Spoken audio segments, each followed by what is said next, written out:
Hello, Princess on a Pillow here.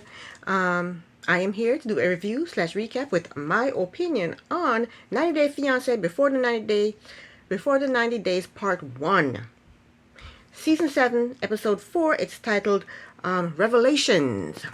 Let's get started. Tiger Lily and Adnan.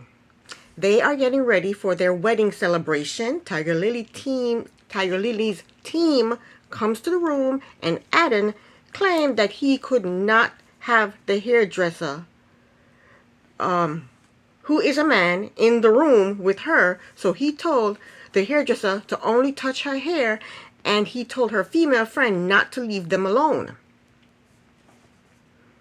But before they came, he was about to leave her in the room alone with the TLC camera person, which I'm sure is a man.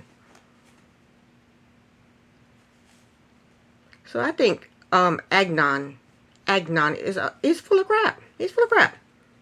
And Adnan also arranged for videographers, is that how you say it, to document Tiger Lily's getting dressed, and it was 3 men. So she's in the room now with the TLC camera person, the 2 videographers, and her hairdresser. So that's 4 men she's in the room with, or maybe 5. Who knows? He's full of crap. So Tiger Lily told her service people and friend about how Adnan reacted to her male hairdresser the day before, and she think that it's sweet how Adnan is possessive over her. Her friend told her that Adnan is controlling, but Tiger Lily does not believe he's controlling. The female friend asked if she could leave and go do her makeup. Tiger Lily told her no, she can't leave. But I would have told her that she couldn't leave, not because Adnan wants her to be there because she's in a room alone with men. I would told her not to leave because they already had, ever since they got to the hotel, her team has had the day off. They haven't been doing any work. For 2 days now, they haven't been doing any work. Why she want to leave not to go do her hair, her makeup, when she's supposed to be there for Tiger Lily? The nerve of her. She got the flight there for free. She got her hotel for free, food for free, and time off, and she's gonna get paid for her services. And now she wants to leave to go do her own makeup. So next we see Adnan in another room with his brothers and cousins, and they're getting ready for the celebration, and he's excited. His brother or cousin is talking dirty. They want to give Adnan some stimulus so that he can last long all night. In Tiger Lily's room, they're talking dirty too. Her female friend asked her if she needed a break on the wedding night, since Adnan is so young and energetic. Tiger Lily told them that she needed no breaks. And she said Adnan did not act like a virgin. Tiger Lily said she don't know how Adnan learned how to have sex. Her hairdresser said porn is illegal in Jordan. So maybe Adnan was not a virgin. Tiger Lily think all men just know naturally what to do when it comes to sex. I think she's delusional. So her friend wants to leave again to go get dressed. Tiger Lily told her no. But she wanted to leave and got dressed anyway because the videographer guy left. So she was able to leave and go get herself dressed. And Tiger Lily is confused about the rules. And I don't think there are any rules. Adnan just do what the hell Adnan wants to do. So she gets dressed, and I don't like her dress. Her dress is hideous.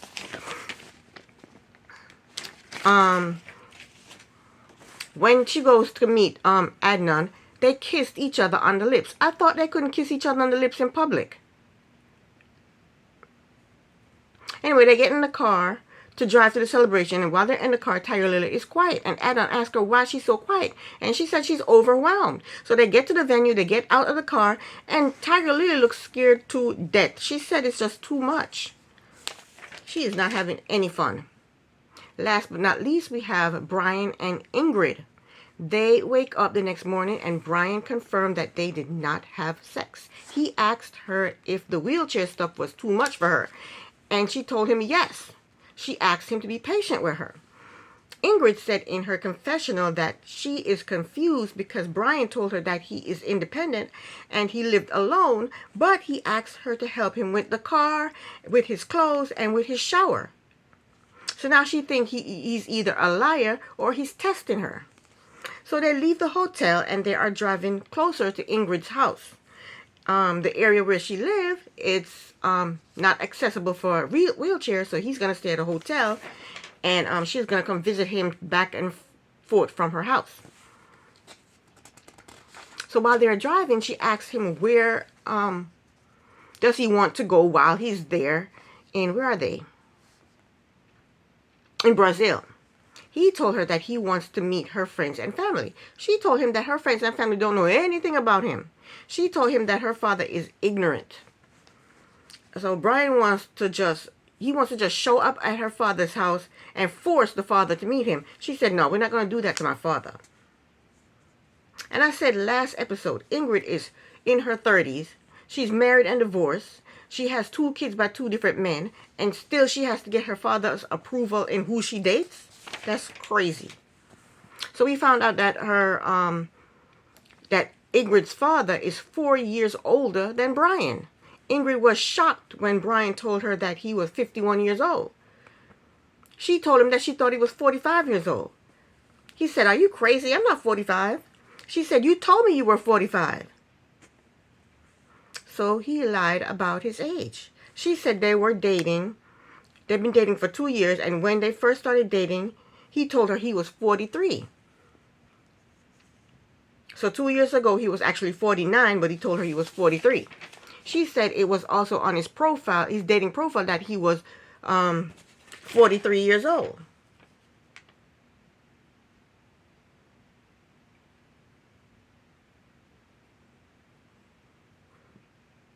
Oh, she said, it was on his dating profile that he was 43 years old.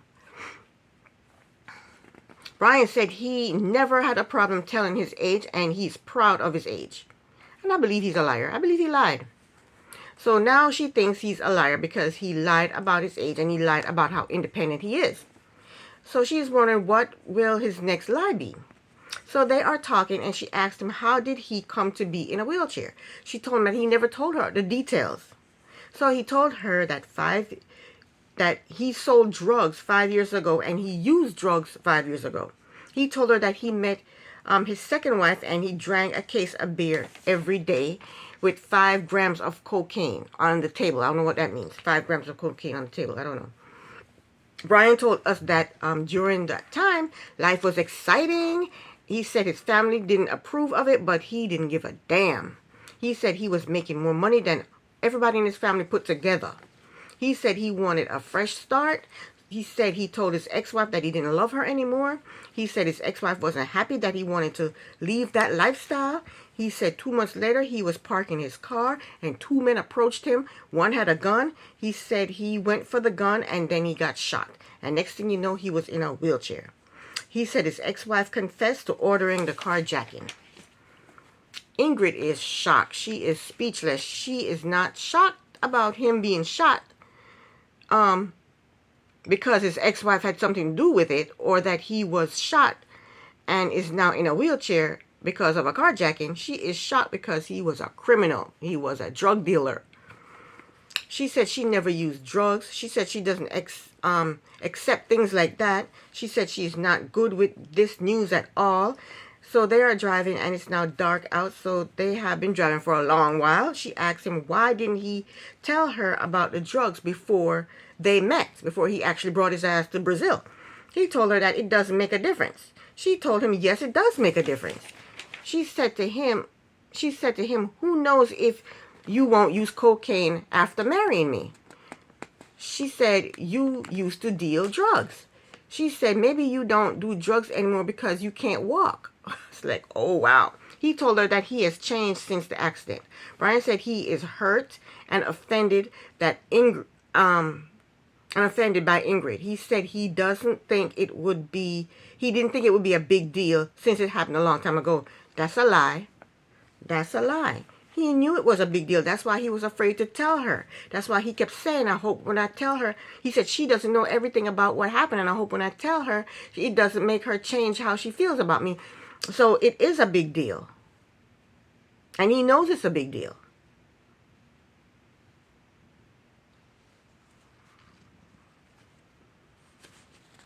And I think Brian is a liar. I don't trust him. At first he said he thought his wife had something to do with it. Now he's saying his wife confessed that she was a part, she hired the carjackers. Which one was it? Do you think she was a part of it, or did she confess that she did it? He also lied about his age. He lied about how independent he was. And I think he lied when he said he was trying to give up the drug life. He didn't. He was not trying to give up the drug life. He said it was fun and exciting, and he was making more money than everybody in his entire family put together. I don't think he was trying to quit the lifestyle. I think Ingrid needs to go back online and find herself another gringo. Anyway, they get to the hotel, and Brian goes to the pool, and Ingrid goes to get them some food to eat. Ingrid is talking to the producer, and she said that she was raised not to get involved with drug addicts. She said she feels like she was deceived. Brian is talking to the producer. He said he is upset because he feels like he's being judged. He said he didn't like her saying, maybe the reason you are not selling drugs is because you can't walk. That was a messed up thing to say. He said he knows it's a lot, so he's going to give her time. She said if she knew he was involved in drugs, she would not have proceeded with the relationship. She said he did this strategically, and he did. She said if the relationship starts with a lie, how can she trust him? Exactly. Don't trust him, girl. Don't trust him. Anyway, this is the end of the of my review. Please come back for part 2. Thank you so very much for watching. Princess on a Pillow here. Bye.